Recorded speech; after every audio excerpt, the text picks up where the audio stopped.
Welcome to the Athletic Fantasy Cheat Sheet presented by Jock Market, where daily fantasy sports becomes a stock exchange. You can download the Jock Market app in the App Store today. The Android app is coming soon. I'm Derek VanRiper here along with Jake Ciely and Michael Beller, getting you ready for week 9 of this fantasy football season. Later on in today's show, Eric Moody will join us, Ed Malyon will join us for another installment of Brits Picks, and we'll take your questions as well. Send those our way on Twitter, YouTube, Facebook, wherever you're watching us this morning. We'll get to those over the course of the next 90 minutes. As always, we begin with news and notes. Gentlemen, good morning. Let's talk about some of the COVID-related complications we've been dealing with over the last couple of days. We have some good news from ESPN's Adam Schefter. Matthew Stafford officially cleared to start against the Vikings today. I'm kind of glad that it played out this way, not only for the health of Stafford, but because I didn't want Chase Daniel to be a thing in DFS this week. So I'm glad we've avoided that. But Jake, as you look at this Lions offense, this is a great setup today going up against a pretty porous Vikings defense. Yeah, it is. And I think that Marvin Jones, you would have concerns about like Traquan Smith back when he was replaced. And that's the number one that you would worry about top end coverage, but it's the Vikings. So you're not that worried about it. I think it'll be interesting to see who's second. Danny Amendola seems the obvious option, but his role doesn't really change. Marvin Hall got a little bit of work last week. Quintus Cephas, the first week of the season when there was no Kenny Golladay, got 10 targets, was actually leading the team in targets, air yards, and everything essentially in that game. So if I'm looking for you mentioned DFS. If you're looking for the home run, the Jock Market play, the DFS play, whatever it might be, or if you're going boom or bust, Cephas might have more upside, but Marvin Hall might still be the guy. So you could definitely get a 0 out of this. Right off the top there, we get a question from Logan. Pick one in a full PPR league. Marvin Jones, DJ Dallas, Mark Andrews, and Hollywood Brown. It's hard to believe we've reached the point where Mark Andrews isn't just a lock to be in lineups at this point. What do you think about that one, Beller? Yeah, that's a tough one because I think all 4 of those guys are worth starting this week. I think we see a really nice bounce-back performance from the Ravens offense, and not even necessarily a bounce-back, but after getting the run game going, I think we see a more full-bloom sort of performance from the Ravens. But I'm going to lean ever so slightly toward DJ Dallas in this one just because of the volume, the guaranteed volume that we expect him to get in what shouldn't be a bad matchup against Buffalo, playing next to Russell Wilson. Comes very, very nicely to basically anyone. We saw that for DJ Dallas last week. Inefficient game, but 2 touchdowns. Man, I'm totally on the other side of that. I think DJ Dallas was the first guy I threw out of that group. Hey, what do you think about that fair. one, Jake? I think all 4 are worth playing. I'm actually legitimately concerned about DJ Dallas this week because it is one of the most inefficient running back situations we've ever seen last week. And now Travis Homer is closer to 100%. And then they brought in their old friend, Alex Collins, which just tells me what kind of workload can we expect for Dallas? And if he doesn't get the 20 touches, which he just got last week, it averaged a robust 2.5 yards per carry or whatever that was. It was like 4 yards a touch, including the passing game. I just don't know that DJ Dallas is going to do a whole lot. So I understand that's the guaranteed touches, but the first one and that one that I went to was Marvin Jones. Yeah, I think Jones is looking at 7 or 8 targets with ease in a very favorable spot. I think while there are questions about who kind of follows him in the pecking order for targets, he's clearly the number 1 this week in Detroit with Kenny Golladay unavailable. The other COVID-related matter for week 9 that we were keeping our eyes on from a fantasy perspective was the availability of Keenan Allen. He popped up with a sore throat over the weekend, needed a negative COVID test to be cleared. That has occurred. That is a late afternoon kickoff, so anything's possible. It's 2020, but it looks like Keenan Allen is going to go, Beller. So at this point, business as usual as far as Keenan Allen goes, but I continue to get tripped up by the secondary options behind him. Hunter Henry has let me down. Mike Williams has been pretty feast or famine. What do you do with the other Chargers in this passing game with Allen taking such a massive share of the production? I think realistically, if you have either of these guys, you're starting him. I think you're definitely starting Hunter Henry, not because of what he's done this season, but just because of the state of the tight end position this season. And I'll focus on him. I'll leave Mike Williams to Jake if Jake wants to talk about him a little bit. I just think that as good as Justin Herbert has played, that Hunter Henry eventually has to be getting more production. And Jake and I actually talked about this on an episode of the Athletic Fantasy Football podcast this week. Tyrod Taylor seemed a better fit for Hunter Henry than what Justin Herbert has shown us, and that's totally understandable, and that's probably going to be true the rest of the season. But if Justin Herbert is playing this well all year, it's not like a guy like Hunter Henry, who we know is good. I mean, we have seen it with our own eyes. This is a guy who can produce, who can be a big threat in the red zone. He's just not going to be a nothing all season. So I really think we're going to be talking about Hunter Henry as a tale of two seasons sort of guy. Very quiet in the first half, but I think he's going to give you top 7-8 tight end numbers for the rest of the season. Yeah. So where do you want to go for me on DVR? Because he gave you like 5 options, so I'm not sure what the follow-up question is. I mean, I'm with Beller on Hunter Henry. Is there any reason to believe that the second half can't be a lot better than the first half has been? I think it comes down to you have to see more usage. It's starting to tick up a little bit, but I better. It's not it's not a high bar. The better would just be tight end 1 relevant. He hasn't even been that. So my biggest issue with Justin Herbert is the fact that he's aggressive and he's looking downfield, and that Hunter Henry is essentially, whether it's Mike Williams or Jalen Guyton, whoever's the second option, it's not Hunter Henry. So, whether or not that starts to change going forward, I hope. Because tight end's a wasteland, but at this point, I still think it's Keenan Allen first and second, and then whoever Justin Herbert likes that week. Here's a tight end question from Jason in a half-point PPR league: Hunter Henry or Logan Thomas for this week, Jake? I would go Henry there. It's especially because the Giants' defense has been underrated this year, and especially one of the worst places to find value against them has been the tight end position. And one of my favorite DFS plays this week, Steven Sims. I'm so upset that this is the week that Brandon is off. It's Brandon Bunton's guy. Steven Sims is back. We should find Brandon wherever he is, get him on at least for like a 3-minute segment to talk about Steven Sims, but we'll let him enjoy some much-deserved R&R this weekend.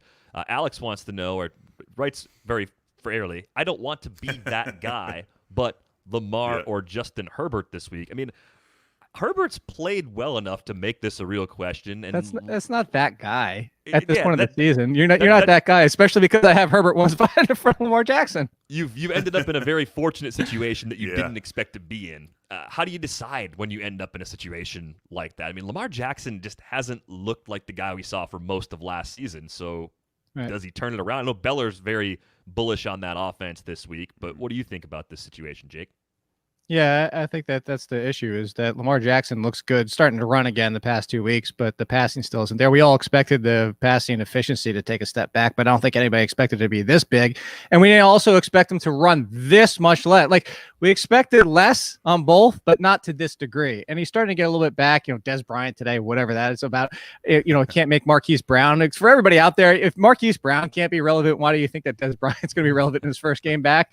Maybe he shocks us with a touchdown, but it comes down to Lamar Jackson. And with the way that Justin Herbert's playing, Meller knows this, this, I've said it on all the shows, there is going to be a point where there's enough film that somebody figures out how to trick Justin Herbert. It gets him making the mistakes that we saw at times in college. He is a rookie. There needs to be more film on this, and they're starting to get more film. It's coming, and I want to be shocked if it happened this week. But right now, until it happens, I find it hard to bench him until it does. I think that's really fair. We see that with young players in every sport. Eventually, the league figures them out, and you got to go through another adjustment phase. That's going to happen to any young player, even one as talented as Justin Herbert. Let's talk about Christian McCaffrey just for a moment. He is back. First time we've seen him since week 2. Any concerns at all about the workload? I think the other way to spin this question, Beller, is how much Mike Davis do you think we're going to see this week with McCaffrey now back in the fold?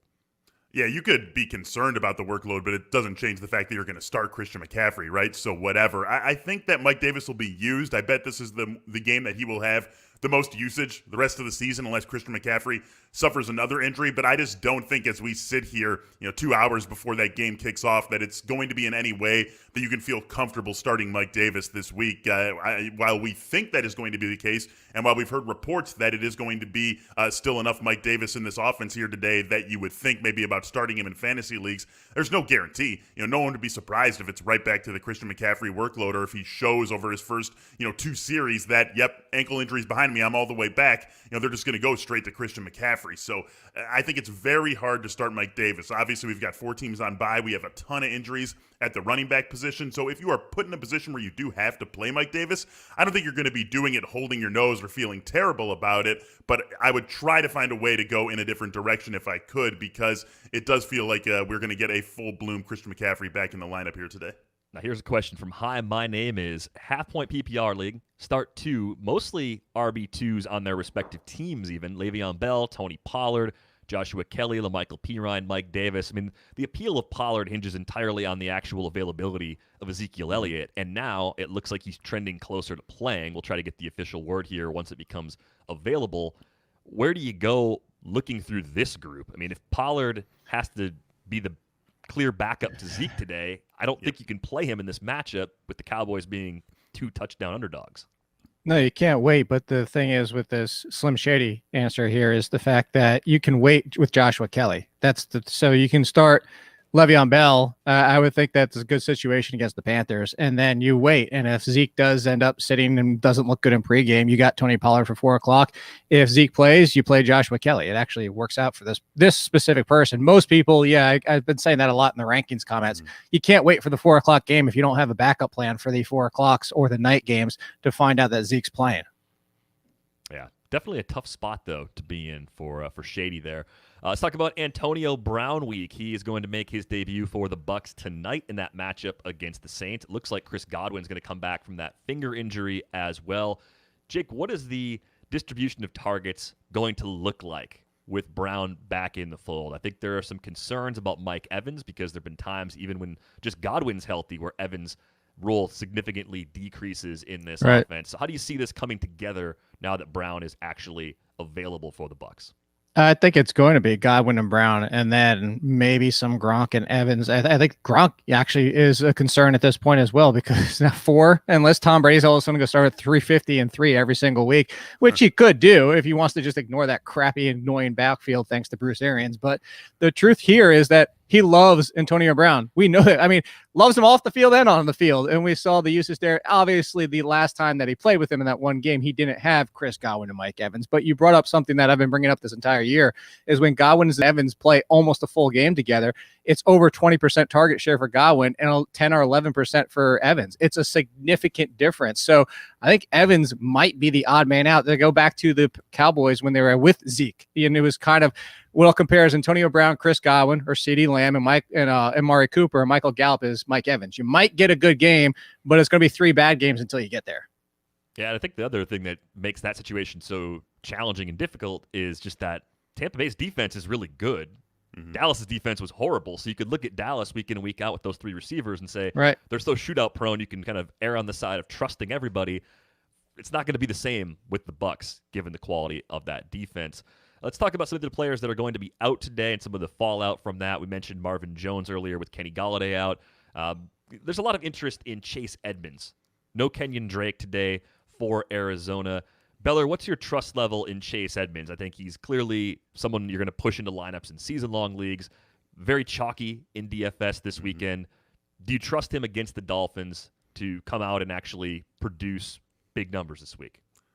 Yes, this is an exceedingly high trust level in Chase Edmonds, and I think it should be for as long as Kenyon Drake is out. I think we should be basically thinking about him as an RB1, and I would be a little bit concerned if we hadn't seen him be a guy who has carried a full typical running back workload previously, but we've seen it. You go back to last year, and he had that little window when he took over as the starter when David Johnson got hurt, before they traded for Kenyon Drake, before he himself got hurt, and he gave you a couple of big games. We all remember the huge one against the Giants, I want to say, where he scored 3 touchdowns. He put up like 120, 130 yards on the ground. I mean, this is someone who has shown us now that he can handle 20, 25, 30 touches in a game if it somehow were to come to that. So I don't think we should be worried at all about him just sliding right into that role, getting those 15 to 20 touches, I would think, at least here today, and having a big game. Absolutely love him, and I think there's enough of a window here for him to flip the script. If and when Kenyon Drake comes back, they're still going to be splitting the backfield. That goes without saying,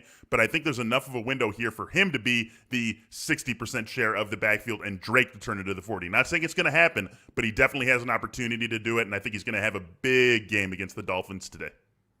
Jake, as you look at Edmonds and start thinking about what we saw a couple weeks ago with Alexander Mattison in kind of a chalk spot, let's say, against the Falcons, he was more expensive in DFS, but do you see any way this goes wrong in terms of workload and efficiency, or is Edmonds pretty safe this week? I think he's pretty safe. I think the concern is the fact of what happened with Alexander Mattison earlier this year replacing Dalvin Cook, is that what if Chase Edmonds is better as a complement and he can't handle this kind of workload? Similar to Lamar, I keep bringing up the Lamar Miller comparison, is when everybody was banging the table for him to get more touches when he was at the Dolphins, and then he got more touches. It was essentially the same Lamar Miller on more touches. He was less efficient. So to your less efficient part of it, I think that's the concern. But at that point, even if he's only putting up slightly better numbers than he was splitting time with Drake, that would still put him in the RB2, high-end RB2 potential conversation. So he's not likely to completely bust on you. But if you're thinking, DFS purposes, or, if you have Edmonds and you're like, oh, do I start Edmonds or an Antonio Gibson, and you want to play the safe route with Antonio Gibson, I wouldn't hate you for it. But I think you have to understand that, like, that's the risk of Edmonds. It's just anytime you thrust somebody into this position, there is a risk that they are better as a complement than as the guy. Got a question here from Cody. Seems to have been a trend with rookies coming out of the bye. They get more work in that first game back. DeAndre Swift is the example he points to. Can we expect a similar narrative from Antonio Gibson? We did see Gibson's role tick up a lot prior to the bye, though, because the Washington Footballs blew out the Cowboys. I mean, that was I wish we could 20 carries. I know you're probably going to Beller. I wish we could just highlight the part in narrative, Beller. Like, because you know what I'm thinking. You go. Yeah, I do know what you're thinking. And, whether it happens or not, I mean, it is a narrative. And, you can look right back at DeAndre Swift, and it's not like that has continued for him necessarily. But whether or not you want to believe in the narrative or no, I mean, Antonio Gibson is clearly the number one running back for this Washington team and put up that 20 carry game before the bye. So I don't think we need to be worried at all about Antonio Gibson's workload. Rookie, not rookie, buy, no buy, whatever. I think we feel pretty good about him, and I think he's going to get himself plenty of work. You would love to see him maybe a touch more involved in the passing game, but it's not like J.D. McKissic has taken that role completely away from him either, and we were seeing Washington get creative with having both of them on the field in that game before the bye. So I think this is something that's going to just continue, and I think it's less about there being them coming off a bye and more just about these rookies now having half a season under their belts after the summer that they all had or didn't have, as the case may be, with no training camp, no preseason games, no nothing. It's almost like they've been playing their preseason here over the first half of the season. So I think you just feel pretty good about Antonio Gibson the rest of the way. Yeah, rookies kind of playing catch-up on reps in practice throughout the season, the reps they would have had back in June and in July. They weren't getting those opportunities. So I think that explains a lot of what we're seeing with some of these young players. Let's talk about this Seattle backfield. It kind of came up in passing with one of the questions we had earlier, Jake. They've got the matchup against the Bills. They're 3-point favorites. Nice high-scoring game, but no Chris Carson, no Carlos Hyde. They bring up Alex Collins from the practice squad. DJ Dallas was brutally inefficient last week. Travis Homer's got the bone bruise on his knee. What do you make of this backfield? Because it should be a good spot, but it looks like pure chaos based on the personnel. Yeah, like a lot of people ask me why do I have DJ Dallas quote unquote so low, and I have Dallas right now at running back 28. He's sandwiched between Gus Edwards and Melvin Gordon, and I think that he's got upset. Look, we know he's got the ceiling. We just saw it last week, but as we talked about earlier in the show, it was touchdown based and super inefficient. I don't like the fact that this Seahawks team pulled up Alex Collins off the practice squad or whatever they call it, the journey squad, whatever. He's back. Alex Collins is back, and I don't expect him to be used a ton. But we just saw Alfred Morris step in off the street essentially for the Giants and get a lot of work with Wayne Gallman. When you have questionable running backs back there, Alex Collins is familiar with this team and he was somebody that people liked before this. I'm not promoting Alex Collins. I'm just saying now you have Travis Homer back near 100%, Alex Collins in the mix. DJ Dallas was very, very, very inefficient last week. I would still start Dallas before those two, but I think there's a lot more risk than there was last week. There's one more injury-related news item I want to get to before we start looking at some matchups. Calvin Ridley is going to try and go through the pregame workout this morning. He's dealing with a foot injury. It doesn't look like he's going to go, but the official word, of course, is coming soon. So, Beller, how far down the pecking order of Atlanta pass catchers do you go if we find out that Ridley can't play in this matchup today against Denver? Yeah, these are guys who I wouldn't be all that excited about, even with the additional workload that they would get with Calvin Ridley being out, Russell Gage, Olamide Zaccheaus. I think those are guys who you are only looking to if you are desperate. And obviously Calvin Ridley is your wide receiver 1, maybe your wide receiver 2, depending on how you attack the position and what you've done at it over the first 8 weeks of the season. But I feel as though most people are going to have better bench options available to them than reaching down to a Gage or as a Zaccheaus. Obviously, individual circumstances are going to apply here, but that would not be my default position, I guess is what I'm getting at. I would try to go somewhere else first before I went to guys who are only slightly more valuable in the backups in Atlanta if Ridley is unable to go. Drums Please Fab wants to know, DJ Dallas or Devin Singletary in a PPR league? Ugh, yeah, not looking like a fun choice to make. What'd you choose, Jake? I would go with DJ Dallas, and I don't like it. I mean, look, the situation here is if you're, spot wise, he's 3 in front of Singletary. They're actually very similar in this situation. I think the situation here now is that Zach Moss is starting to push Singletary into a complementary role. So I have concerns there. And Zach Moss, the difference between Dallas and Singletary is that DJ Dallas is the pass catcher. Singletary, again, I've said this for a couple of years now because he's been in the league for almost 2 years, well, a year and a half. Is Singletary's assumed because if you look at him, they assume that he's a great pass catcher. He's not any better than Zach Moss, and that's why you don't see Devin Singletary getting a ton of pass catching options. So I would go with DJ Dallas, but I don't love the situation for either one of them. Yeah, it's a tough one for sure. We're going to get to some more news throughout the show. We're going to move on to some matchups. And to do that, we're going to bring in Eric Moody. He is in this week for Brandon Funston. Our focus, of course, is the piece that Jake puts out each and every week, Adjusted Points Allowed, breaking down the matchups and strength of opponents. Eric, good morning. Thank you for joining us today and stepping in for Brandon. Let's talk about Denver for a moment. We're just talking about the Falcons and what to do if Calvin Ridley doesn't go, but this is actually a good matchup for Drew Lock. Atlanta's been very generous to opposing quarterbacks so far this season. We saw Lock, rally the Broncos back against the Chargers last week. So how much do you trust Lock this week, and who else do you like in this offense in this matchup? Drew Lock. Every time I think of Drew Lock, I think about him dancing like on the sidelines. The guy was on fire last week, right? Against the Chargers, but I do expect some regression against the Falcons this week. You look at 10 career games of Lock. Like, he's thrown multiple touchdowns only 3 times. Now, the Falcons defense, they did a pretty good job last week, holding Teddy Bridgewater at 14 fantasy points. Now, the Broncos offensive line is a liability. They're not a great pass blocking unit. And one thing I noticed last week, they did try to get the ball out really quick for Lock, and he was able to thrive. And so I do expect like a high number of pressures on that offensive line.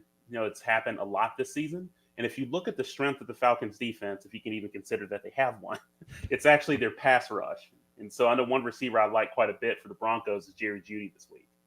But I think with Locke, to kind of tie it back to him, he's more of like a kind of the mid to low range QB2 for me, in my opinion. Yeah, not quite a guy who's going to get up into that stream level in a typical one quarterback league. One player I didn't hear Eric mention, Jake, is your guy, Deshaun Hamilton. Is this going to be an opportunity for him to thrive against the Falcons?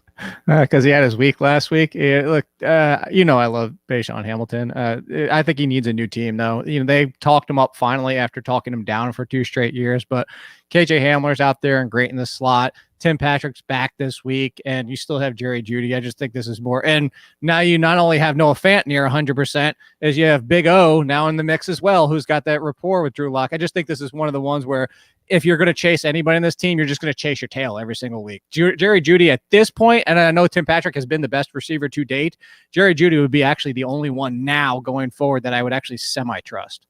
Here's a question from Christy about Jerry Jeudy. We'll throw this one to you, Eric. Devontae Parker or Jerry Jeudy in a half PPR league this week? Yeah, I'm actually going to go with Jerry Jeudy here. If you look at the matchup against the Falcons, very good matchup. But I am concerned about Devontae Parker, the cornerback matchup that he has for this week. So I'm going to go with Jeudy there. How much does the availability of Tim Patrick kind of factor into your guys' interest in Jeudy? Because I do like this matchup, but I feel like I like it a lot more if Patrick's not out there taking a share of those targets. What do you think, Jake?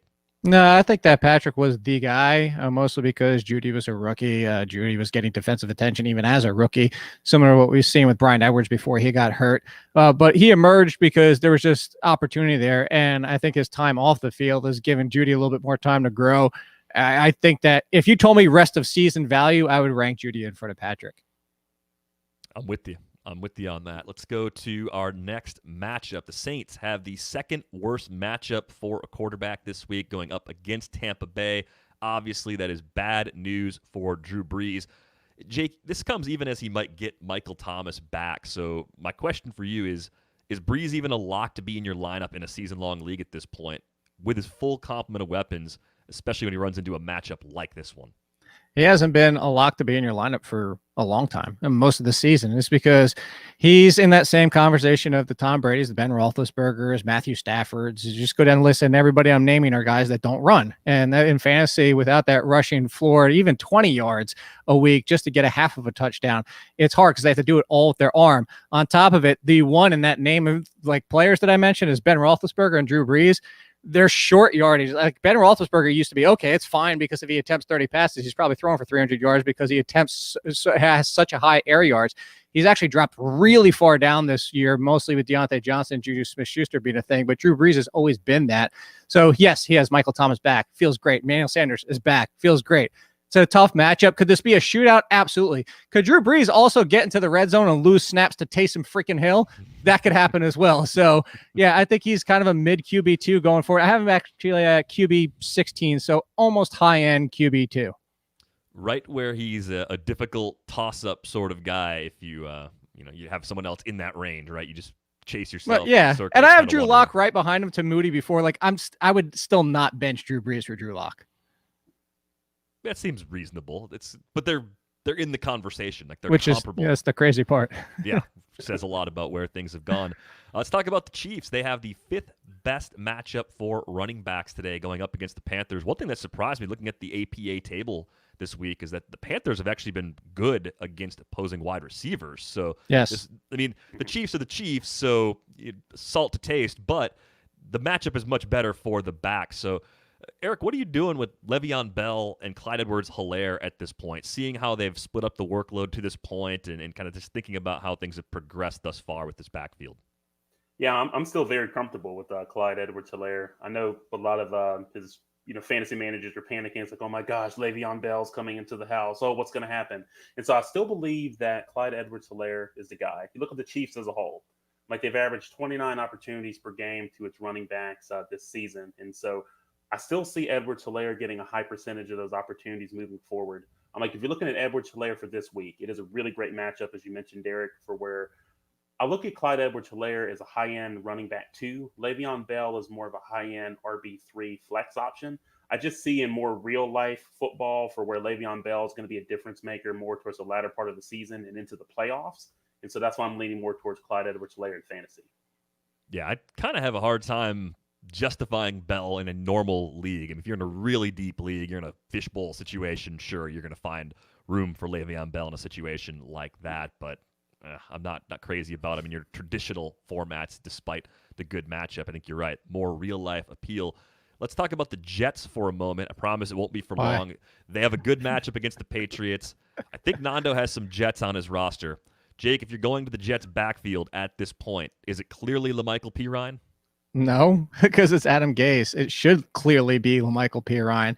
And you have a 0-win team with a guy who is surprisingly still not retired in Frank Gore. Kudos to Frank Gore. But at the same time, and you're not evaluating the future, you're giving Frank Gore, who, by the way, last week was banged up going into that game, and you're giving him the lead. Yes, it should be Pirine, but it's not. I don't think that you can start. I have Michael Pirine in the RB4 conversation. I have him down with like the Hines and the McKissicks of the world. I expect like he definitely has a higher ceiling if Gase would just use him more, but it comes down to trusting Gase. He's not even in DJ Dallas territory. That's no. Well, that's because the Patriots' pass defense has been worse than their run defense. Their run defense has still been pretty strong this year. Yeah, I just try to avoid all Jets whenever possible. Let's talk about Except the Cowboys. Crowder.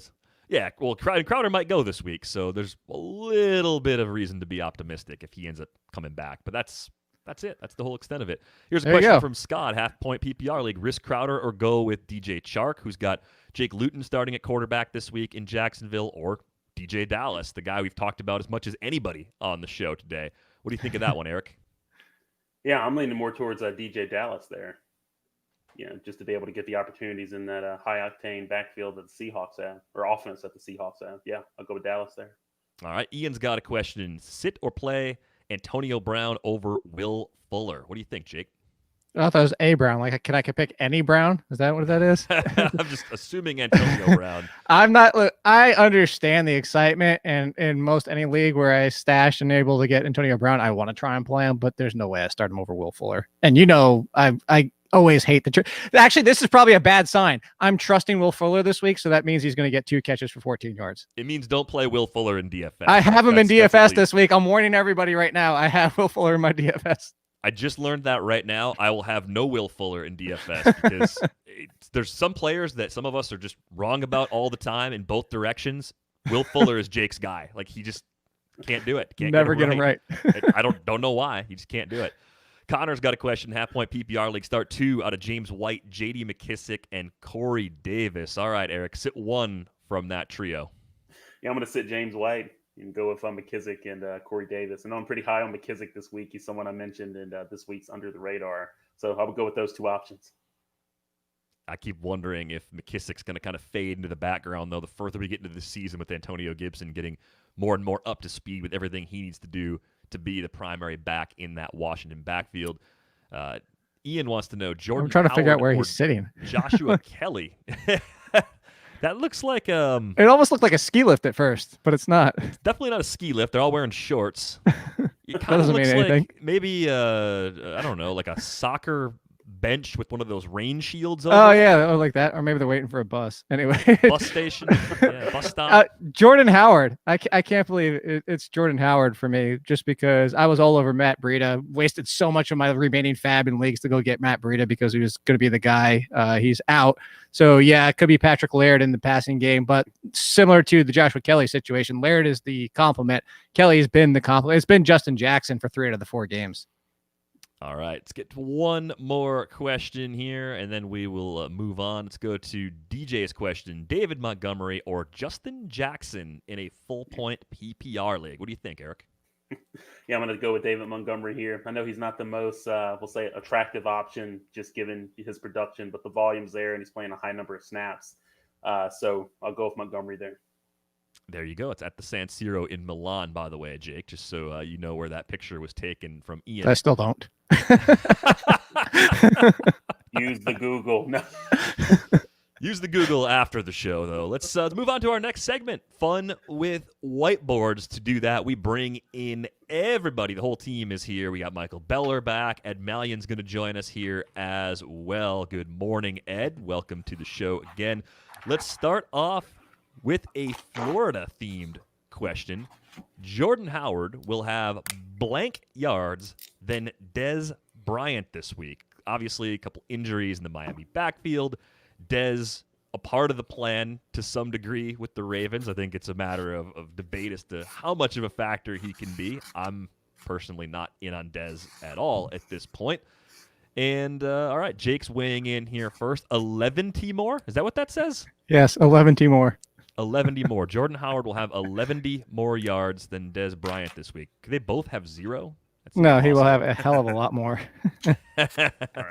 All right. What else do we have for responses here? Boom. I see less fun. 48. And Ed comes in with greater than 40 yards more. Did you write it on a paper towel? I like that. Well identified, Jake. Yes, I did. I did not have the whiteboard with me in Florida, but I have paper towel and I have a Sharpie. So they call me the improviser. That's very resourceful. He is improvising. All right. Well, let's go to the paper towel response. You're greater than 40, so the difference would be 40 yards between them. So you feel pretty good about Jordan Howard this week, Ed. Well, do I just feel really badly about Dez Bryant? I think that my main feeling with Dez Bryant is last time we saw him play, he couldn't really run. He's obviously a big guy. He can go up and get it. And I think that at the start, all I would expect him to be is a red zone target. And if he can do that and he can do a little bit more, then he might build on that to become an actual part of the Ravens' offensive game plan. But for now, I'm seeing him as a red zone target and nothing more, probably like 2 catches for 18 yards. And I think Jordan Howard, just by volume, is going to surpass that by 40, 50 yards. I kind of see Bryant the same way. More of a red zone specialist. Hopefully not someone who impacts the value of Mark Andrews. That would be just the worst case scenario for me. Let's get to our next one. More Jets influence in our rundown today. If I had to choose between LaMichael Pirine and Devin Singletary in a half-point PPR league, I would start blank. I think Jake made his feelings about LaMichael Pirine pretty clear just a little while ago. And, yeah, okay, he's going Singletary. He's got a high Funston on there. Is Funston watching us from some island somewhere? He better be. That's Hope what I'm so. saying. Where's the support for the team? All right, lot of love for Devin Singletary, All Singletary. rolling in here. Looks like it's going to be Singletary in a sweep. Yes, Yeah, we maybe could have indeed. saved you a paper towel on that one, Ed. All right, why Devin Singletary, Eric? Oh, that's funny. I'm still not over the paper towel thing. I would say it was Singletary because better offense, with Buffalo as opposed to the Jets, and I know Moss went gangbusters last week, but it's still going to be a committee. Both will be actively involved. And I just trust Singletary a lot more than P. Ryan, Adam Gase, and the Jets. That's what it comes down to. All right, let's move on to our next one. Daniel Jones is a top blank quarterback for the rest of the season. I'm guessing Beller's going fairly low based on his facial expression there. Quote, top nothing. Okay. You want to elaborate on that, Jake? Everyone else. You can't use the word top with Daniel Jones, is what I'm saying.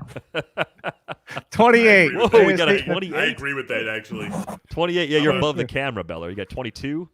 22. Like, all right. We got 22. like if 20. there's only 32 quarterbacks and we're saying Yes. 22 and 26 and 28 or whatever, that's not top anything. That's good Yes. luck.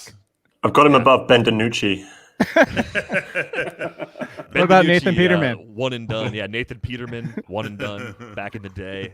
Garrett Gilbert's going to start for the Cowboys today. This is just atrocious. I don't think any further explanation is needed. You guys were all Nope. pretty much in agreement on Daniel Blame Jones. Nando. Let's get to some more paper towel. Who will you start this week in a Superflex league? Jake this is a good Luton one. or Antonio Gibson? Luton, of course, making his first NFL start for the Jags. Gibson coming off the bye week after carrying the ball 20 times against the Cowboys in the football's blowout win over Dallas in Week 7. Jake sticking with the fellow Jake. Eric also going with Luton. I like how you put the accent on the O, though, Yeah, Jake. Jakey Luton. Oh, okay, so we got an Antonio Gibson from Ed and another Luton with a shrug emoji from Beller. All right, so Ed, you're standing out here. You're going with Gibson. What is it? Faith in Gibson or a lack of faith in Jake Luton? I've also just realised that the Sharpie's going through onto the table, but that's a different issue entirely. I think what we've seen from Antonio Gibson, I drafted him early season. I've got rid of him now, but he is getting more and more work. And I kind of thought it might be a flash in the pan. It might be, he gets a little bit this week, but no, it's every week we're seeing a lot of this. J.D. McKissick's obviously still around, but I think that this is Antonio Gibson's backfield. Jake Luton, I saw his highlights. I can't claim to be an expert on Jake Luton, but I don't trust this Jags team at all. I don't trust this Jags offense.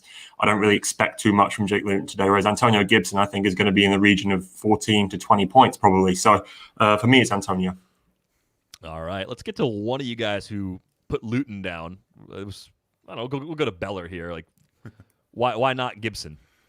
It's not really why not Gibson. It's more, and that's why I said, right, I'm sort of shrugging at this one because I want to play Antonio Gibson. I don't want to really sit him, but there are very rare instances in which you would rather have a non-quarterback in your Superflex spot over a quarterback. Just do some quick math, right? 200 yards and a touchdown. You wouldn't be writing home about that sort of day. That's still 12 points in a standard scoring fantasy league. So you're asking the running back, in this case, to all for sure get into the end zone, or he's just not going to equal that. It is hard for a non-quarterback to outscore a quarterback just with the way that standard fantasy scoring systems are set up. So I totally understand the argument for Antonio Gibson, and I want Antonio Gibson in my lineups here today, but it just is very hard to get a non-quarterback into this spot. And as Jake said, Giants defense, it's easy to overlook everything that's happening with the Giants this year, but that defense isn't some, group that you can just totally run over. They're not a bad defense. So put it all together. I'll go with Jakey Luton, but I'm going to be shrugging my whole way through it.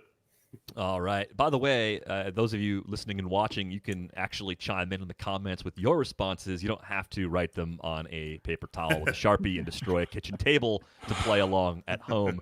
Our next one, over-under 68.5 receiving yards for Jamison Crowder, assuming he comes back to play on Monday night against the Patriots. Crowder had 3 consecutive 100-yard games to begin the season. Oh, we got an over times 1.5. Come on, don't make people do extra math here, Jake.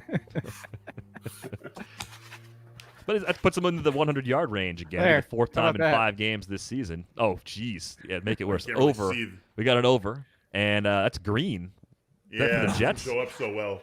I went for Nope. Jets green, but my green isn't so good. But there's Over a bunch easy? of up arrows there, and it says over easily. Oh, okay. So you're ordering some eggs. It looked like it said over easy. And then Yeah. how about you, Eric? What'd you have? No, I had over. You had an over Crowder, as well. Crowder, So yeah, consistently over across the board. A lot of faith in Crowder, even with Joe Flacco likely starting at quarterback for the Jets on Monday night.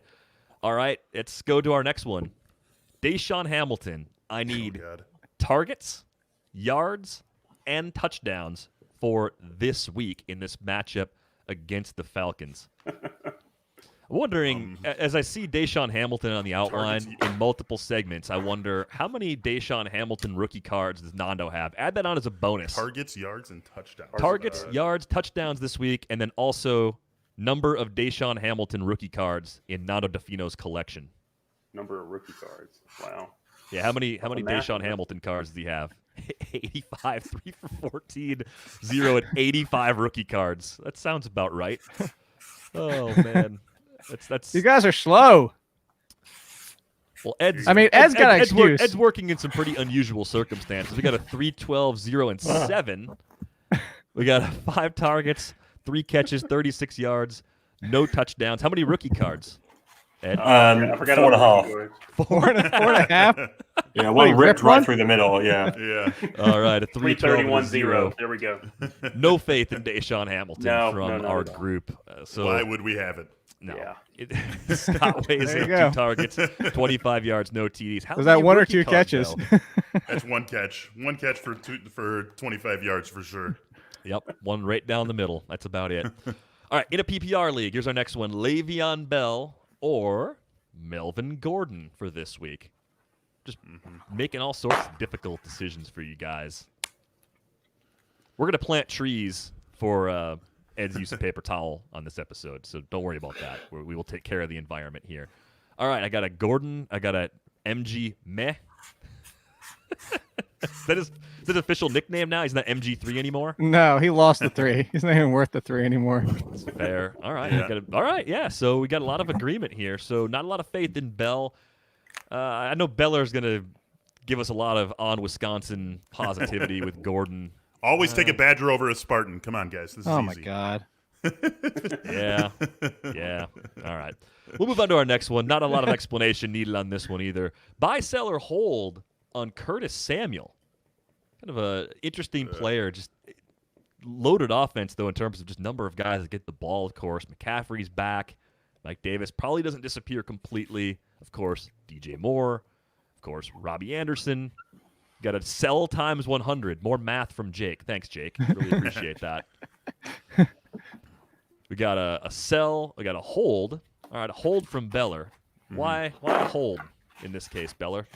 Mostly because I wanted the attention and I wanted to be the person to talk. This is actually a hold with a caveat here. I agree entirely with Jake and Moody in that you want to sell Curtis Samuel and that his fleeting fantasy value probably goes even lower with Christian McCaffrey back in the fold. But what are you going to sell him for? That's really the problem here. I mean, we need to think about these transactions as being legitimate transactions. What are you actually going to get for Curtis Samuel? It's really not going to be much. So in that case, I would rather have him in case something else happens, in case there's another injury here in Carolina, or maybe I just get unlucky myself and I need someone who has some sort of pulse who I can throw into my lineup if I've got a bad bye week schedule coming up or some injuries of my own. I mean, there's just nothing here. You're not going to get anything for Curtis Samuel. So at least he could potentially find himself in an attractive position if DJ Moore goes down, if Robbie Anderson goes down, if there's another injury in the backfield. Somewhere there is a path to fantasy relevance for Curtis Samuel, whereas anyone who you trade him for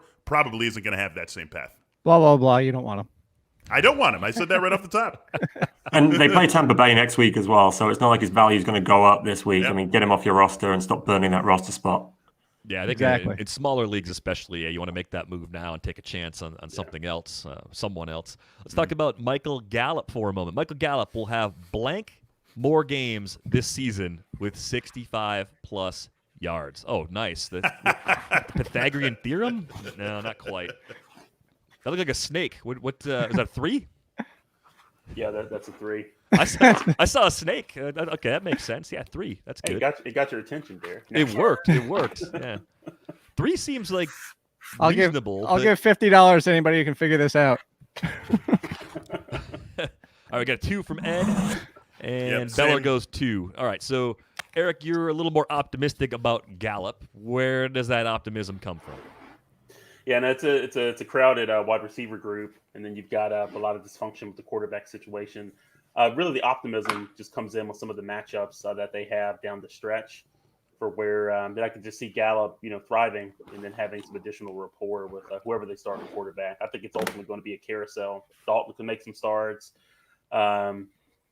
Gilbert, Rush. I'm like, who knows? Who knows what it's going to look like? But I think there'll be some opportunities for Gallup. All right, we got some injury news trickling in. I'll pass this along real quick before we get to Brit's picks. T.Y. Hilton officially inactive. He was doubtful. That's not a big surprise. Big name here. No Calvin Ridley for the Falcons. We knew that was a possibility coming into today, but that has been confirmed. So shifting some things around a bit in that group of Atlanta pass catchers. Both Philip Lindsay and Tim Patrick are going for Denver today. So keep that in mind as well as you set your lineups. Let's move on to our Brits picks segment. Ed has become the tight end whisperer on this show in the last couple of weeks. And Ed, I'm curious, who do you like this week as you try to scramble to fill roster spots and find upgrades on the wire? Do you want tight end first? I mean, I can do any position. I think you got to start at tight end first. It's actually a familiar player for this section, Albert Okwabugnum, or Albert O, as we like to call him. He's the Mizzou kid who played with Drew Lock at college. He's got a great connection with his quarterback. They've got a really nice lineup this week against Atlanta. 6 targets in week 6, 7 targets in week 7. Big drop in targets last time, but he got that TD, and he's always going to be a red zone threat. I think Tim Patrick is back in today. He's a similar sort of player in terms of he's explosive, he's big, he stretches the field. But I like Albert O because Noah Fant's going to get all this underneath stuff. I don't think he's even that much better than Albert. But Albert is the explosive guy who can make big plays. And I just love a big play guy. I love what he's bringing to the team in Atlanta. Really, they stink. So Albert O for us this week. Running it back with Albert O. Do you share the optimism, Jake? Not as much, basically, because what he said is no offense. My biggest issue here is that he needs the touchdown, that being Big O there. So the one that I do have that's back and active today is that Jordan Akins being back for the Houston Texans against the Jaguars. I would smash before I go as far as Albert O. And I actually, I almost called you Brit. Ed, it's like I have Will Dissly one spot in front of Big O, who was on the field more than Greg Olsen last week. Dissly is one that I've played before. He's one of those kind of deep guys. And remember they had Jacob Hollister as well. It was kind of a murky picture there. But Albert O, just watch when you see Locke always looks for him. There's a little thing they've got going on, and he's probably going to return to the Brits picks at some point later on this season as well, isn't he? Next week. Until he gets a good score, Jake. Let's move on to wide receiver. Ed, who caught your eye on the wire this weekend? Now Calvin Ridley's definitely out. I love Russell Gage. I think we've seen that Gage has been a guy who's consistently got targets from Matt Ryan. He's got the trust of his quarterback. And I think Julio obviously will be doubled as hell today. So maybe Russell Gage, but I also like Mike Williams. I've been partial to Mike Williams virtually since he came into the league. He was obviously a first-round pick out of Clemson. He's a big guy, makes splashy plays. Keenan Allen is probably a go, but he's almost certainly not healthy. They said he had a sore throat. I don't know how much that affects his route running, but he might just be a decoy. Herbert can sling it. Deep threat, red zone threat, 8 targets last time out, and in 3 of his last 6 starts this season. Mike Williams, big play and a big threat today. I like that game as a possible late afternoon shootout. 52.5 as the over-under for that Chargers-Raiders matchup today. Jake, just thinking about Ridley being ruled out, how much of a bump did the Falcons receivers get? You probably assumed there was a chance he wasn't going to play initially when you put those rankings together, but where do the secondary options in Atlanta go? Do you give a bump to even Hayden Hurst, the tight end position, with Ridley unavailable? Slightly. Hurst is Hurst and Gage were tough to move because I already had them playable. I have Gage around Keelan Cole, Tim Patrick, Henry Ruggs, that kind of range. And then I already had Hurst inside the top 10 for tight end. So if anything, it comes down to if it's going to be Zacchaeus or anybody else, Christian Blake may come into play. It's tough. Matt Ryan's just kind of going to go to who he goes to. The one thing that is it's not going to be Todd Gurley. It might be Brian Hill out of the backfield so if you're desperate at running back, I think Brian Hill kind of falls into maybe like a running back 4 this week. Yeah, that's pretty interesting. Could be a spot where he gets a little more work than usual. Speaking of running backs, Ed, how about the waiver wire options at running back this week? I don't have any for you. Instead, I've got a quandary for you guys to solve for me because I know there's nothing more boring than your own fantasy team. However, this week I have Zach Moss against Seattle, Melvin Gordon against Atlanta, Zeke or Tony Pollard against Pittsburgh, and James White, who's playing the Jets. And I can only play 2 of those guys. So, Jake, you're going to have to tell me who to play. was Zach Moss and Melvin Gordon is the safe way. I mean, that's the easy pick there. The only question is, do you wait for Zeke or Pollard and think they're going to either one of them are going to do that much more against the Steelers? So I don't know. How do you feel about your team overall? Do you think that your team's strong? That's the question everybody needs to answer. No, it's good. It's good. I think I'd rather go for the safe options this week. I've got Tyreek, I've got Hopkins, I've got AJ Brown. Then I just lost George Gordon Kittle, unfortunately. But yeah, it's going to be Moss and Gordon. That's the way I was leaning. But the Zeke Pollard thing really put me kind of through a loop this week. I think I have Zeke the lowest I've ever had. Yeah, I have him at 21 as he's playing. 21 for Zeke. I mean, behind J.K. Dobbins. And that's with Gus Edwards, like basically sharing the carries. Dobbins will catch a few more passes probably, and Lamar Jackson being a threat to score rushing TDs in that offense too. It blows your mind. It's the kind of thing, if you told someone going into the season that Zeke would be fringy top 20 by mid-season, like what the hell did Mike McCarthy do to the Cowboys offense? This actually isn't Mike McCarthy's fault for once. All right. I do feel like his value is going to come back when Andy Dalton's back in the team, if Andy Dalton's back in the team. But with those random UPS drivers at quarterback, it's never going to work. Yeah. I mean, if we would have said week 9, 2 of the safest options in the top 10 are David Johnson and Todd Gurley, people would be like, yeah, okay, sure. Yeah. Maybe in 2016. Yeah, definitely not the script any of us expected. Ed, let's talk about quarterbacks for a moment. If you're looking to stream off the waiver wire this week, who catches your eye? I managed to pick up Cam Newton, and I love that matchup against the Jets this week. I know he's not thrown many touchdown passes. I think I saw a stat this week that him and Sam Darnold have thrown the fewest in the league. But with Cam, obviously, you've got a little bit of rushing upside. I like to think he can get right against a team that is as woeful as the Jets. And when I say woeful, I mean they are really a disgrace to the league at the moment. Watching them play, badly coached, devoid of talent, just utterly uninspiring. And I think Cam Newton, for as much as he's had a weird season, a slightly difficult season, I think he can put the Jets to the sword no problem. And I'd like to see like a 20-plus point week from Cam this week. I gotta get my sign.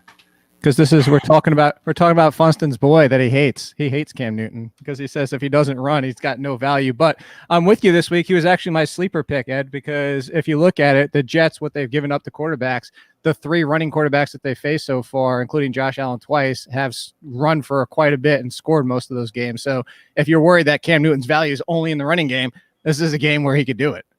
And if a great mind like Jake Ciely has noticed that, then a great mind like Bill Belichick will definitely notice that. Just not with Will Fuller. Yeah, no, just anything but Jake's Fuller's call you can trust. Ed, great stuff as always. We appreciate your insight. We'll catch up with you again next week. Thanks, guys. It's Ed Malyon with the latest installment of Brits Picks. Let's bring Eric Moody back into the fold and move on to our next segment. Is this a thing? We're looking at recent stats that our producer, Nando DeFino, has dug up. We want to know, is this a real thing? Is this a trend? Is this something that matters going forward? So, Jake, we'll throw this first one to you. Since week 5, David Johnson and David Montgomery are among the top 5 in goal line looks per game. That, of course, is targets plus carries. Is that a thing? Yeah, it's a thing. The fact that 2 of the more uninspiring per touch players, it's just volume. I don't like David Montgomery much at all. I like David Johnson slightly better. But when you're talking about value in touches, not both the volume, but the inherent value of the touch itself being where it is, you're going to have 2 running backs that we were just joking about. David Johnson's an RB1 right now, and David Montgomery is a mid-level RB2, despite the fact that neither are as impressive as a lot of other running backs. So, yeah, it is a thing, and it's worth – that's why these running backs – this is why we go after bell cow running backs. Yeah, I think this is why I trust Todd Gurley a lot more than I expected to. He's just getting opportunities like that as well. It kind of fits into that same cluster. Eric, let's go to you for this next one. Just 56.5% of Lamar Jackson's passes since week 5 have been caught by his intended targets. That puts him dead last in that stat. Is that a thing? I believe it's a thing. You look at Lamar Jackson, like he ranks 23rd in true passer rating this season. That's a rating that factors out unpressured throwaways and drop passes. I think the reality is, and this may be tough for some to accept, this just may simply be who Jackson is as a passer really at this stage of his career. You got to think about the offseason too, due to COVID. Didn't have as much time to build and develop rapport, with his receivers. He's not going to publicly come out and say, you know what, my offseason sucked. It was terrible. But he's been very positive this offseason. But I think that is ultimately playing a part. I think this is just who he is, and we're just going to have to be okay with it and adapt. So it is what it is. Yeah, I do think there's some correction, some bounce back coming. I just don't know if we're going to get him back to the level we saw Jackson playing at throughout last season. Next one is for you, Jake. Since week 5, Baker Mayfield, who is on bye this week and is actually now on the COVID list because he was exposed to someone who tested positive, not because he tested positive himself. Since week 5, Baker Mayfield has the second most dropped passes. Is that a thing?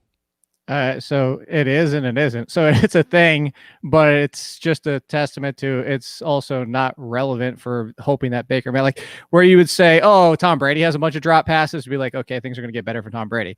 One, it's still Baker Mayfield, and then two, it's still the talent that he's dealing with now. Jarvis Landry is not 100%. He's playing through an injury, looks like, for the rest of the season.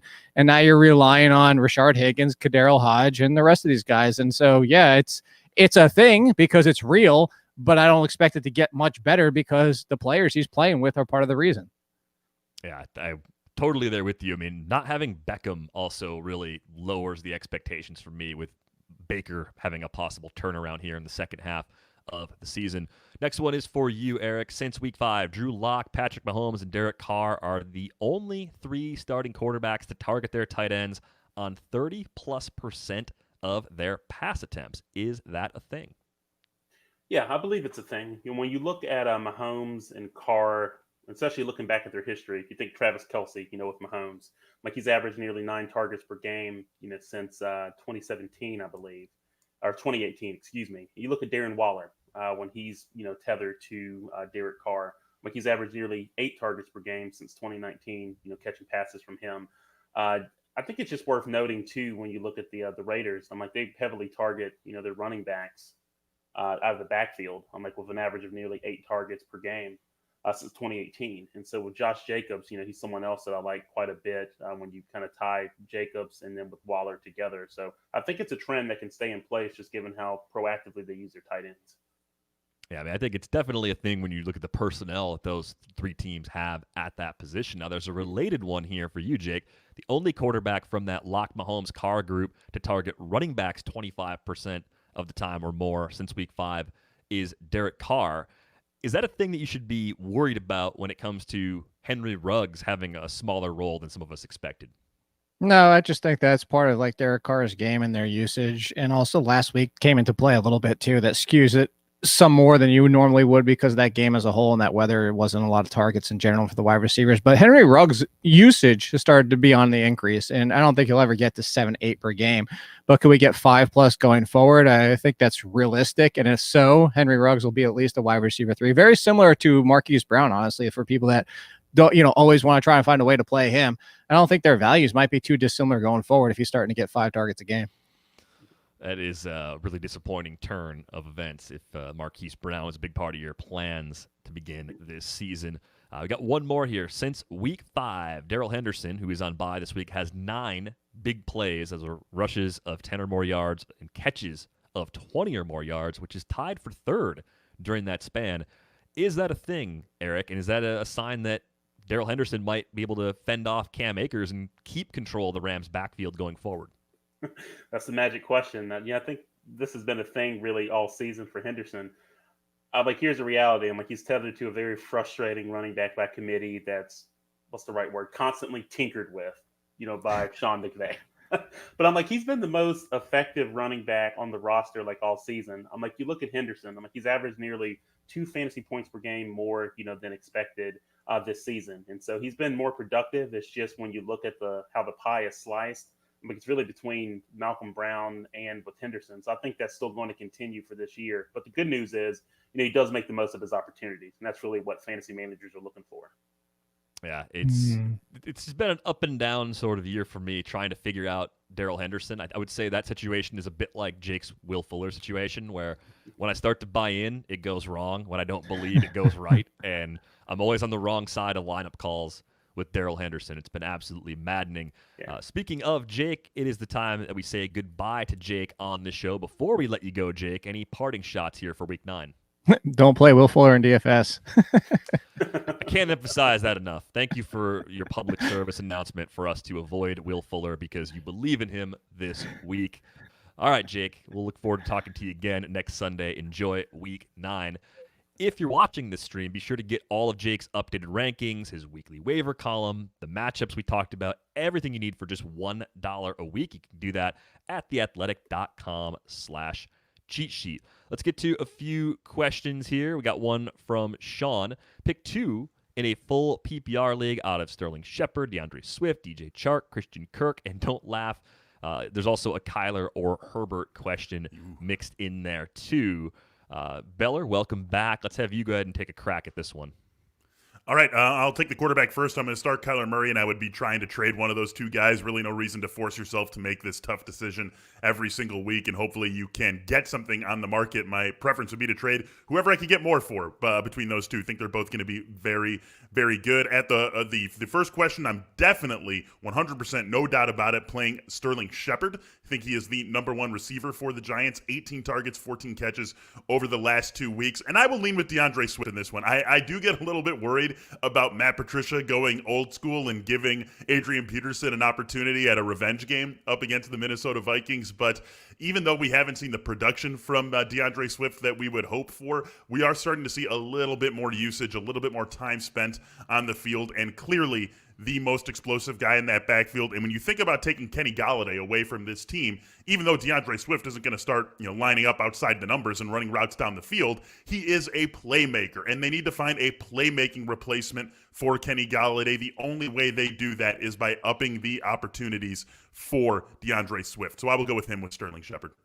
What do you think about that quarterback toss-up that came in there, Eric? Do you like Kyler Murray or do you like Justin Herbert more if you got to make that tough decision for this week? Yeah, I'm going to go with Kyler Murray. I'm like, he hasn't disappointed, all season. He's excelled, as a passer. Then when you look at his rushing ability, it just adds a different element to his game. So I would go with Murray there.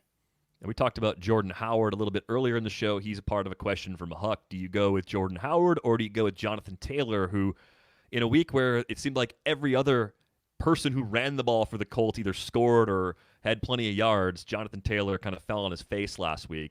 What do you do with that toss-up, Eric?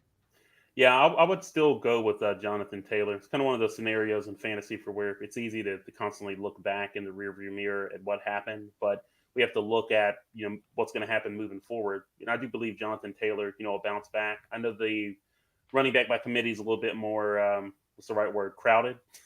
Mm-hmm. These days, but I think he's still going to be in a position to thrive. It's just like when we're driving, right? Nobody drives in a car looking through the rearview mirror. We look straight ahead. I really hope no one's driving down the road only looking through that rearview mirror. That'd be terrifying. Colts are probably the hardest team to figure out week to week in terms of target distribution, in terms of touches in the backfield, and yet they're winning. So why change what's working? If you're Frank Reich, he's going to continue to be a problem for us, I think, going forward.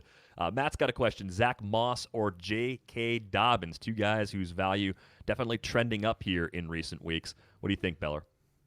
Yeah, this is a tough one because I want to play both of these guys, but I'm going to lean ever so slightly towards Zach Moss after what we saw a week ago. It wasn't just the 14 carries for 81 yards. It wasn't just the usage. It was the fact that once the Buffalo got inside the 10-yard line, it was the Zach Moss show. And you did still have Josh Allen punch in a short yardage touchdown. That's something you're going to have to concern yourself with. But J.K. Dobbins, pretty sure he's got to concern himself with a running quarterback as well. Zach Moss, the thing here is that he has clearly distanced himself from Devin Singletary when it comes to getting those goal line opportunities, and probably just a little bit ahead of him in terms of just straight up usage in the Buffalo backfield. We think that's happening for J.K. Dobbins, and 3 weeks from now, I think we will say it did happen for J.K. Dobbins, but it's not comfortably happening for him yet. And Gus Edwards, still a very productive guy, someone who probably is going to be the favored back near the goal line, unlike J.K. Dobbins. So I will go with Zach Moss here, but I do like both these guys, and I think Matt is going to be pretty happy about having him on his team the second half of the season. Got a question here from Michael. Sit one out of Davis, Kirk, and Mooney, and I'm assuming that's Mike Davis at this point. What do you think, Eric? Yeah. So I was thinking which Davis. So assuming it's Mike Davis, I would sit Mike Davis with Christian McCaffrey coming back, just given the workload that he's had in the past and earlier this year before the injury. But yeah, I really like Christian Kirk and what he brings, to that offense in Arizona. And also Mooney. I know I was really high on Mooney coming into this season. And with the defensive attention that Allen Robinson commands, I think he's going to go, boom, more often than not. And I really like him this week. So that's my selection. The other, I guess, wrinkle, it could be Corey Davis since they're all receivers. So I guess how does that change the situation for you if it's Corey Davis instead of Mike Davis, Eric? Yeah, if it's Corey Davis, I'm still going to go the same way. Because when you look at the Titans, they want to pummel you over the head. Like that game with the arcade with the chipmunks or whatever. Whack-a-mole. Whack-a-mole. There we go. Thank you for that save. Yeah. So they just want to pummel you to death, like with Derrick Henry. So it may not be quite as many opportunities, but when you look at the with Mooney and the Bears, and then with Kirk, in Arizona, I just think they're going to see see more targets than Davis, especially where you've got AJ Brown playing for the Titans. So I would still go that route. All right, we got one more question here from Rocco. Are there any weather concerns for today? It's not nearly as bad as what we saw last week when there were heavy winds, rain, cold temperatures, all sorts of issues all over the place. I'll get a weather report pulled up here momentarily. There was nothing in the report initially that led me to change my plans with any games, if that gives you any idea. But yeah, Carolina, Kansas City, some winds in the 15 to 20 mile per hour range, is according to Kevin Roth of Roto Grinders. Not enough for me to get away from the Chiefs passing game, even though there's some concern there. There's a chance for some rain in Jacksonville, but winds aren't too bad there. And then maybe some issues tonight with Saints Bucks with heavier winds. So downfield passing could take a slight hit. But as we were saying earlier, Drew Brees doesn't really take a lot of shots downfield, and I think the Bucks can kind of adjust what they're doing reasonably enough to not have to take a lot of shots downfield either. So I don't think there's anything actionable in the weather this week, which is kind of a relief. Yeah, definitely. Absolutely. No one wants to have a player that they love or that they're going to start ruined by 50-mile-per-hour winds. So it doesn't sound like we're going to have to deal with that at all. Everything that you just listed there, Derek, nothing to concern yourself with, no matter who we're talking about. And we're talking about some pretty good players and pretty good offenses. Look forward to unexpected highlights of Tom Brady throwing balls 20 yards off target because of 50-mile-an-hour wind gusts that were not in the morning forecast. Sorry if I jinxed it for everybody. Let's talk about a few players that we like for Jock Market for this week. Be sure to go to the App Store. Android app is coming soon. You can start making money this week. Beller, let's start with some receivers that you're interested in. We talked about Jake Luton getting the start for the Jags this week. Maybe some concerns just industry-wide for this Jacksonville passing game as a whole, but you're kind of steering against that with one of your calls here. Yeah, a little bit. I think that you're just going to have a nice opportunity here with DJ Chark because of the fact that he's still a good receiver. No matter who his quarterback is, this is still a dangerous guy, an accomplished guy, and you're going to get DJ Chark at a low price on Jock Market. We can't be sure what it's going to be, but it is going to be a buck and a half less than it probably would be with Gardner Minshew, and that's understandable. Yeah, I'm less excited about DJ Chark without Gardner Minshew out there, but it doesn't mean I'm not at all excited about DJ Chark, and any of us who says that we know what Jake Luton's going to do is lying to you. I mean, we think we know, we have an idea, we know that it is a lower floor and a lower ceiling for the offense with Luton and not with Gardner Minshew, but that doesn't mean that Luton is going to totally fall flat on his face and just pull a DiNucci out there. He could still be someone who keeps DJ Chark's fantasy value afloat. So take this opportunity that you have to get DJ Chark at a much lower price than you probably are going to get the rest of the season, unless Jake Luton does indeed go out there and pull a DiNucci. This is not a bad matchup whatsoever going up against Houston. Houston's going to keep the scoring going. I think this one has some sneaky shootout potential, and I don't think the Jaguars are necessarily going to put up 30, but could this be like a 31-24 Houston win? I think absolutely. So I just like DJ Chark when we know we're going to, anytime we get a superstar or someone who's bordering on a superstar at a price that's way lower than they typically would be, that's a good spot to look, and I think that's where we get DJ Chark this week. Sneaky shootout potential makes me happier than my third cup of coffee on a Sunday morning. I love sneaky shootout potential. I think some of that exists in this next game we're going to talk about. We mentioned that the Broncos going up against the Falcons actually had a very favorable matchup based on APA. Falcons have been very generous to opposing quarterbacks so far. We saw Drew Lock play really well last week, leading the Broncos back to get that win over the Chargers. Beller, what's the trust level here? Obviously high enough to put him in Jock Market, but what's the expectation in terms of your payoff here? Yeah, high enough for sure against this Atlanta defense that really hasn't slowed anyone down. And something you like about Drew Lock this week that we really haven't seen from him all season is that he's got his full offense He's got his full offense healthy, right? I mean, early, right, week 1, he loses Phillip Lindsay right away, and he himself gets hurt. When he comes back, he's got no Noah Fant, he's got no KJ Hamler. Those guys get back into the lineup here, and now for the first time all season, we're seeing Drew Lock get to play the offense that was designed for him in the offseason. They went and made the big investments in the draft, getting Jerry Jeudy, getting KJ Hamler, getting Noah Fant last year. I mean, this just feels like an offense that they really did build around Drew Lock, and he hasn't had an opportunity to actualize it this season. We finally saw it last week for the first time, and what does he do after that slow start? 250 yards and 3 touchdowns. I think he can do it against Atlanta. And again, sneaky shootout potential here. Both starting cornerbacks for the Broncos are out in this one. So even though Atlanta's going to be playing without Calvin Ridley, favorable matchups out wide for the Atlanta passing game. This could be another one that goes back and forth. Drew Lock, love him in Jock Market, and I'll be right there with you. Not only do I have a bid in on him, but I am playing him in a Superflex league. So let's go Drew Lock. Let's go Broncos. Let's do this thing. I hope that game shoots out. That would make it a lot more fun. Let's talk about a couple running backs that you like. Throughout the week, you and I have talked about Justin Jackson really seeming to take over this Chargers backfield. Gets a lot of carries and seems to have a firm grasp on the passing down work as well. What kind of expectations do you have for him today going up against the Raiders?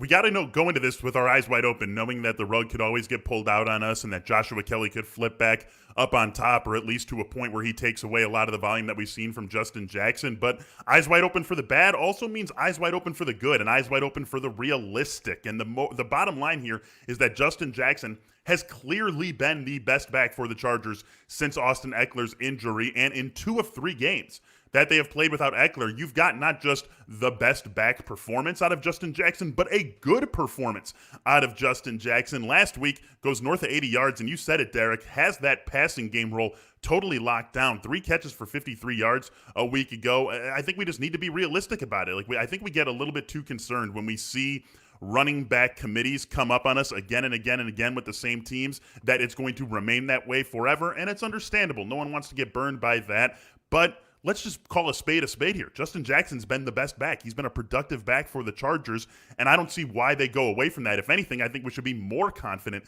in Justin Jackson after what we've seen from him the last couple of weeks, and I think this is the week that people are finally ready to put this committee to bed. It's not going to be 100-0, but I think it is going to be somewhere in the line of 70-30 in favor of Justin Jackson. So fire him up, Jock Market, season long, whatever, against the Raiders here today with a lot of confidence. Really like what he can do for this team and for fantasy managers. Now, imagine Derrick Henry's not going to be cheap on Jock Market, but there's certainly basically top-end ceiling anytime he plays, because if the Titans are protecting a lead, he has one of those 200-plus yard sort of days with multiple touchdowns. He could be among the leading scorers this week, and that's, of course, what you're looking for. What is it about the Bears that makes you comfortable using Henry against them? Yeah, you said it right first, right, that he's not going to be cheap. And, when we think undervalued, we automatically think who's cheap. But undervalued doesn't need to be who's cheap. It can just be who is priced at a price lower than they should be. And Derrick Henry, I think, is this week. This Bears defense, very good against the pass, very good overall. But the way you beat them is by running on them. This is something I've talked about a lot, so I apologize if this is ringing in your head over and over from me. But Eddie Goldman opted out before this season. That was a huge, huge loss for the Bears defense. He's that big man in the middle, that run stuffer, and without him, you have seen it apparent that you can run on this team. Derrick Henry can run on basically any team, and that's what we're going to see from the Titans offense here today. It's a run funnel defense that you're going up against in the Chicago Bears, and I just think that Derrick Henry isn't being priced to the way that he should be. He's behind Alvin Kamara, he's behind Dalvin Cook, and that's understandable, but I think he belongs more in the conversation with those guys. You've got an over-under on his rushing yards today of 94.5. I think he sails past that number.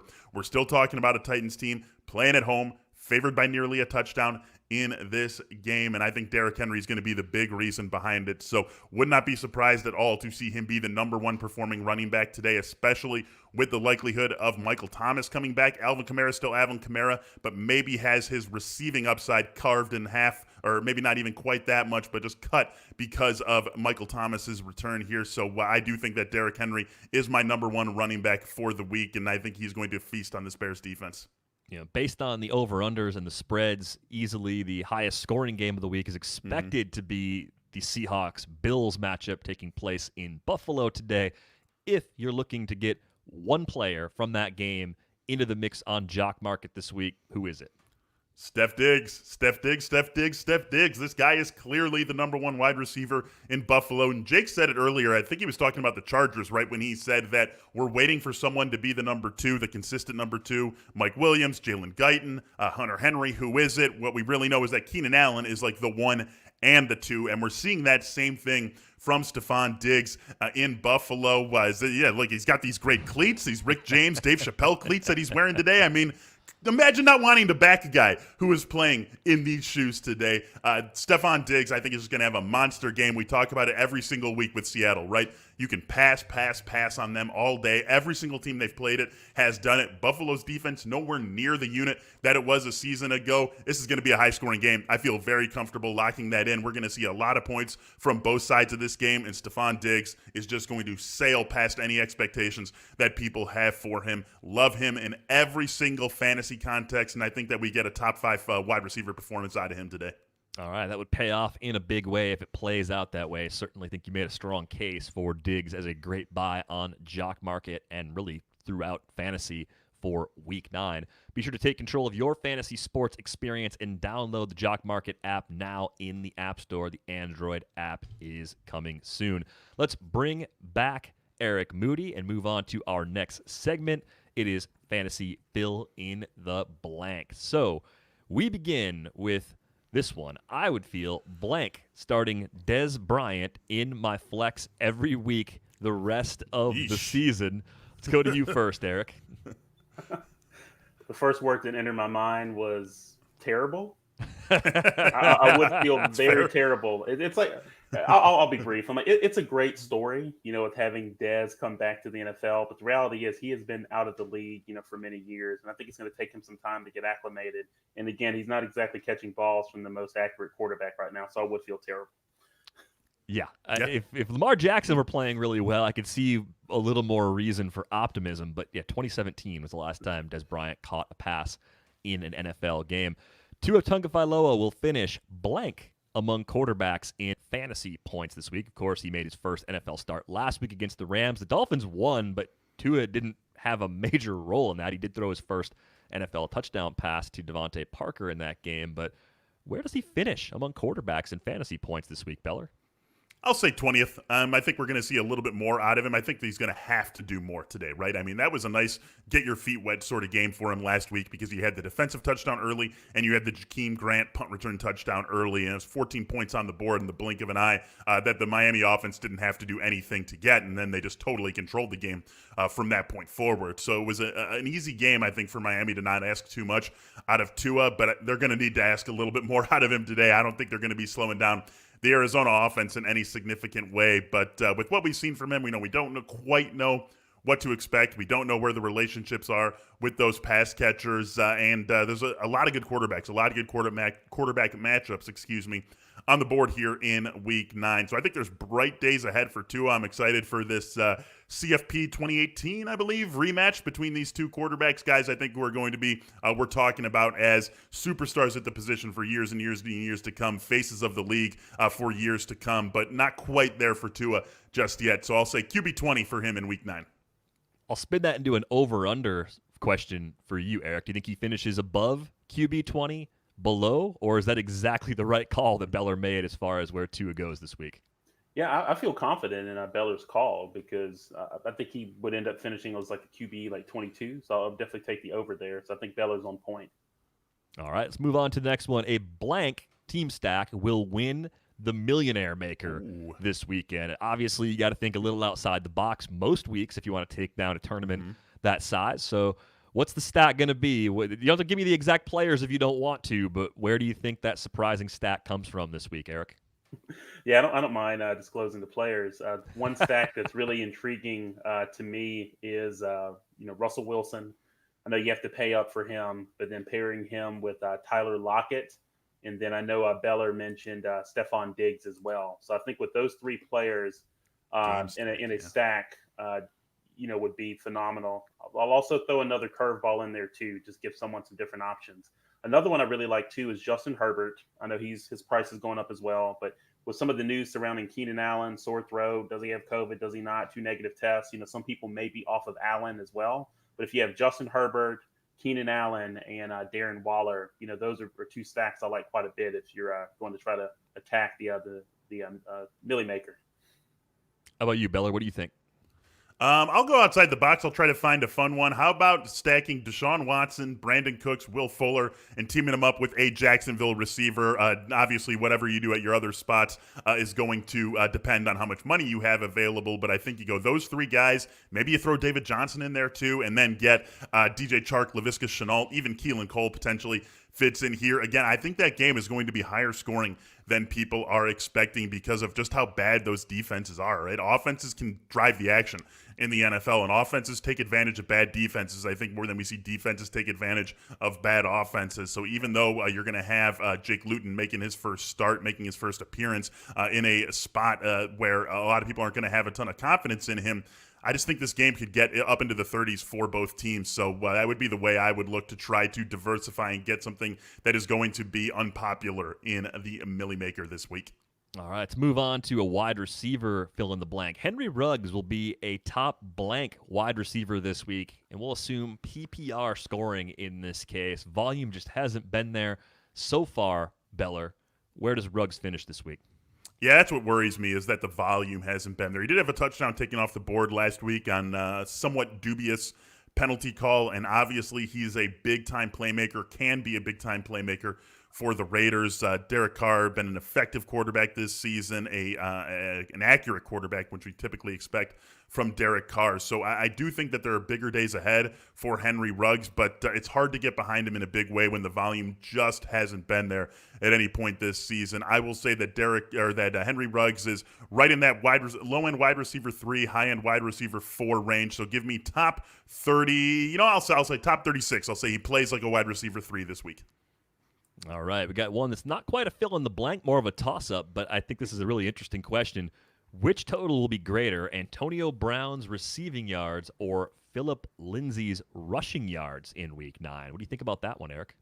Yeah, I'm going to go with Philip Lindsay's rushing yards. I like Antonio Brown. I know he's got rapport with Brady, but I just think Lindsay's in a really good spot. I know both Lindsay and Melvin Gordon will continue to share opportunities in the backfield, but if you look at Philip Lindsay's, the rushing yards per attempt, and even with his rushing attempts this season of 15 or more yards, I'm like, he's been very productive on limited touches. He's clearly the most explosive back in the backfield. And so I can see a scenario where Lindsay has like 60, 70 yards. The good news is, I think that's a really good floor, but if he ends up breaking a long run, I think he could be even greater than that against the Falcons. Yeah, Lindsay was the guy that I really liked back during draft season. Was pretty skeptical of Melvin Gordon. We've kind of seen it start to play out that way. This could be a week where Lindsay kind of maybe overtakes the backfield for good in Denver. If Ezekiel Elliott plays, he will finish blank than Leonard Fournette in a half-point PPR league. What do you think about Zeke this week if he goes, Beller? I'm going to say that he will finish ranked lower than Leonard Fournette in a half PPR league. It's just such a miserable situation in Dallas. You're talking about going up against a Pittsburgh defense that has been very good this season. If Zeke goes, we know that he has been dealing with this injury, so have to imagine Tony Pollard is going to get more involved in the offense, and he's already getting more involved in the offense even before the injury. So you just factor a larger role for Pollard naturally, plus potentially a larger role because of Zeke's injury, and I think we're going to see a decent amount of Tony Pollard with or without Zeke in this game. And then if it does get out of hand, right, are the Cowboys really going to trot out a less than 100% Zeke in the second half when they're losing 27-3? I mean, if it plays to that script, is that really what they're going to do? So just a lot of red flags for Ezekiel Elliott. You're certainly playing him in season long. I actually don't have Zeke in any season long leagues. I would be playing him, no doubt about it, if I had him, but we just got to be realistic with where this situation lands. Meanwhile, Leonard Fournette, clearly the top back in Tampa Bay going into this week, as clear as we can say that about a Buccaneers back. And we just can't predict it, right? And we can't predict the whims of Bruce Arians. We can't predict that a fumble's going to happen, and now Ronald Jones is going to be the guy, and that's really what you would be saying. And if you can't predict that, then you should probably be doing something else because there's money to be made elsewhere if you are that much of a soothsayer. So give me Fournette as the better play than Ezekiel Elliott in Week 9. Oh, that backfield drives me crazy in I know. Tampa Bay every single week. I'm looking at the line from last week. 15 carries for Fournette, 52 yards, 6 targets, 3 catches. I mean, so 18 total touches, but 71 yards. Eric, is there reason to still be optimistic about Leonard Fournette? Kind of thinking about him maybe as a guy that could emerge to be one of those plotting backs. We talked about David Montgomery and Todd Gurley a little bit earlier in the show. The guys that get a lot of work, especially in the red zone, that can prop up value quite a bit, even if efficiency's not there. Tampa Bay is a team that can score a lot. Like, what's the ceiling for Leonard Fournette going forward, given the amount of uncertainty we're dealing with in this Bucs backfield? Yeah, it is a lot of uncertainty, but I'm very high on Fournette, for a couple of reasons. I know he's excelled in his career, as a runner, in between the tackles. He's also criminally underrated, as a receiver out of the backfield as well. And one thing that's interesting, looking at his number of targets and opportunity share over the last 2 games, has been really high.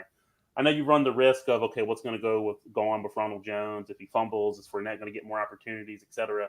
And that's just something we can't quantify or control. But one thing that I do know is that they acquired Fournette for a reason. But then when you look at his rest of season schedule, and especially his schedule during the fantasy playoffs, he's well positioned to thrive and to be a difference maker. So he's a guy that does have, high-end RB2 upside, for the rest of this season. And I would just have realistic expectations, because you kind of run that risk of thinking, oh, is he going to get the opportunities or not? I don't know what's going to happen here. And you're going to talk yourself out of just deploying him in your lineup. Have the expectations that he's an RB3 with upside for more. That's the best way to approach it, but I like him a lot. I think this is a great question from KW11. Half-point PPR league in a flex spot, Eric. Fournette or Deontay Johnson? I think Deontay Johnson's actually my Will Fuller. Jake struggles to get Fuller right. Deontay Johnson's been more of a problem player for me than Darrell Henderson even so far this year. What do you do if you're in KW11 shoes and choosing between those two guys? Yeah, and this is one for where a little bit of context will help, but I do want to help this listener, potential subscriber with the Athletic. So my instinct is telling me Deontay Johnson, because when I'm looking at a flex option, I always want to look for what's the ceiling and not necessarily floor. But I will stress, take into account what the rest of your lineup looks like. Think of it like an investment portfolio. How much risk can I take with this portion of my portfolio? If you're looking for more upside, I would go with Deontay Johnson. That matchup is too juicy to pass up. But if you're looking simply for floor, given the other components of your roster, then I would go with Fournette, because I think he's going to give you a really high floor. But if you're looking for that kind of knock the ball out of the park, I think Deontay Johnson is well positioned to go boom today, along with Chase Claypool. I just can't believe 1 for 6 last week from Deontay Johnson. I know the Ravens are a tough matchup, but that was very surprising. Thomas wants to know, trying to pick one to sit out of Devontae Parker. This is a full PPR league, by the way. Sit one out of Devontae Parker, Christian Kirk, and DJ Dallas. He's got a receiver spot and a flex spot. So who sits out of that group, Beller? Yeah, this is a very good question, but I am going to sit – hard to say, or surprising myself that I'm saying it, but I'm going to sit Devontae Parker just because of the uncertainties with that Miami offense and the fact that even before Tua got into the lineup, we really hadn't seen the Devontae Parker that we expected from what we got out of him last season. Christian Kirk, meanwhile, getting a larger role in the Arizona offense. And DJ Dallas, look, guys, he was super inefficient last week. We've talked about this a bunch, but you play next to Russell Wilson, good things happen. You get opportunities next to Russell Wilson, good things happen. And it's not like Travis Homer is really going to push DJ Dallas away with the way that they used him a week ago, the way they used DJ Dallas last week. So if you're guaranteeing me, which I think is probably realistic, 15 touches playing alongside Russell Wilson in a game that we all expect to be, 38-31 Seahawks or something along those lines, I want that guy in my lineup. So I'm going to go DJ Dallas here. I think DJ Dallas, Christian Kirk's the way to go, even though I would have a pit in my stomach about sitting Devontae Parker. All right, we got one Marco Marine. Hey, guys, half PPR. Pick 2 with the most upside out of Corey Davis, Ronald Jones, DJ Chark, Amari Cooper, and Devontae Parker. 2 with the most upside. Who do you think scratches the itch there, Eric? Oh, wow. That's a good one. My initial thought is Ronald Jones and DJ Chark. If you're looking for upside, just given the matchup that both of those teams are participating in, they're going to have to score points. I will go with Jones and Chark. Yeah, I keep wondering with Parker especially, is the floor temporarily lowered while Tua acclimates to playing in the NFL? Might not take him long, but I do think there's definitely a bit less of a ceiling there now than there was throughout last season when he sort of delivered on those expectations, albeit a few years later than expected. Let's move on to our survivor picks for week 9. I'll start with you, Beller. Who do you like in your survivor pools for this week? Yeah, we're into week 9 here, so I'm going to assume that you don't have too many obvious choices left. So I will actually turn first to the Tennessee Titans. Just a better team than the Bears, getting the Bears at home. I don't know if they necessarily run away with the game, but I just can't see the Bears being able to stay with the Titans in this game. Again, I think Derrick Henry has a monster game against the Bears. That would be my first choice. My second choice would be the Arizona Cardinals. Again, just a clearly better team, clicking really offensively in a way that we thought they could, but it has been great to actually see it happen. So I do like the Cardinals quite a bit this week. Also, feeling like as you get further in, these are going to be the more realistic choices that you're looking at. Both Tennessee and Arizona feel like rock-solid survivor plays to me this week. Yeah, I think you've got a couple good options there. What do you think, Eric? Who kind of stands out to you this week? Yeah, I know one team that stood out was the Pittsburgh Steelers. Mm-hmm. I know they got really good odds to win this week. Obviously playing against a Dallas team that'll be starting their fourth quarterback of the season, I believe. Yes, indeed.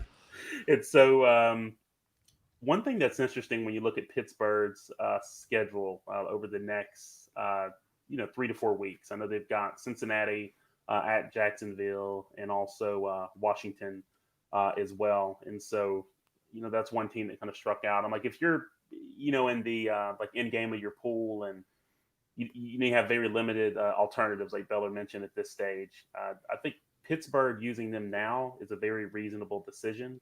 I'm like, if you're in a larger pool and you have other options, that you're looking at, preserving Pittsburgh for an even higher value next week, may make more sense. So obviously those that are listening or watching would have to make that decision.